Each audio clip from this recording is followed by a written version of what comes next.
Lady Eleanor Vance lived a life spun from silk and sunshine. Her world was a carefully constructed tableau of inherited wealth, ancient lineage, and impeccable social standing.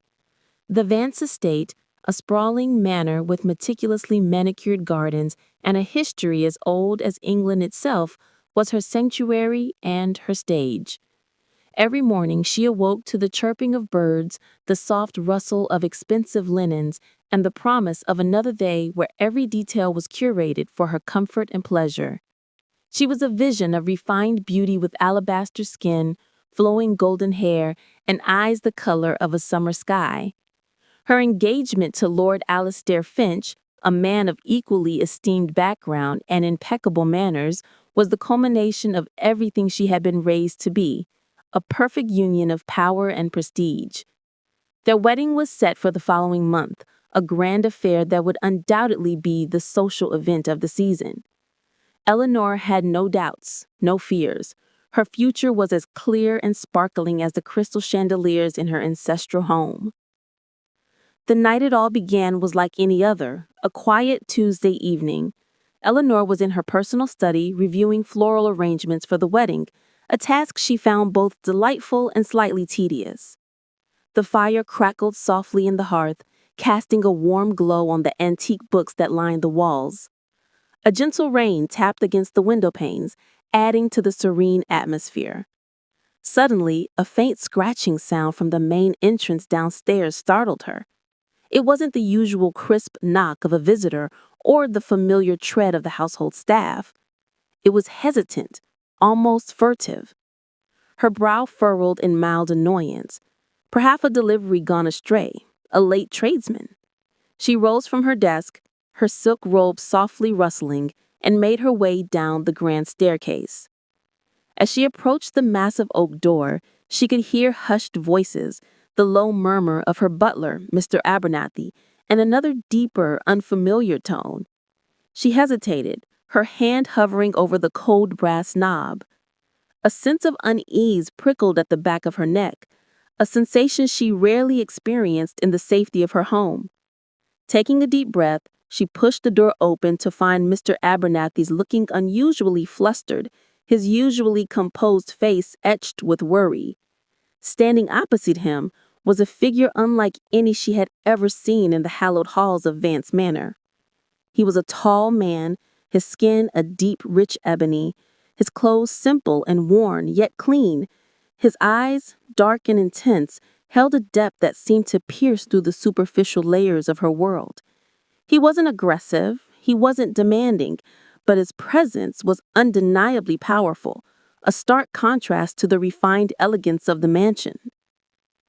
"Lady Eleanor, forgive the intrusion," Mr. Abernathy stammered, his voice a nervous tremor. "This gentleman insists on speaking with you. He claims it's of the utmost urgency." Eleanor's gaze met the stranger's.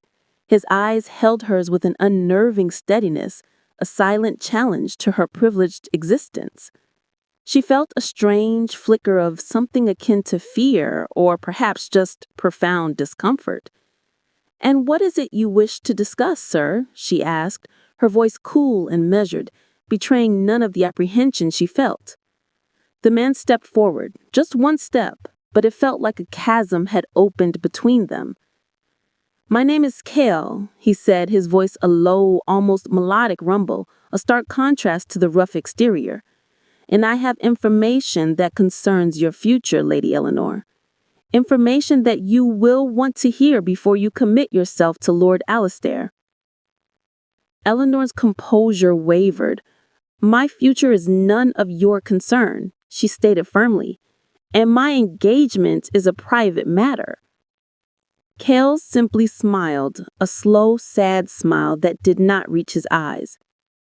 "It ceases to be private when it involves deceit and a broken past, Lady Eleanor. A past that Lord Alastair has carefully buried, but which I have unearthed." Mr. Abernathy visibly paled. "Lady Eleanor, I must insist we call the constabulary." But Eleanor was mesmerized by Cale's intensity. A morbid curiosity tugged at her heart. "What exactly are you implying?" she demanded. Kel took another step closer, his voice dropping to a whisper, a sound that seemed to snake its way directly into her very soul. Lord Alistair Finch is not who he claims to be. His family's fortune was built on the backs of stolen lives and broken promises.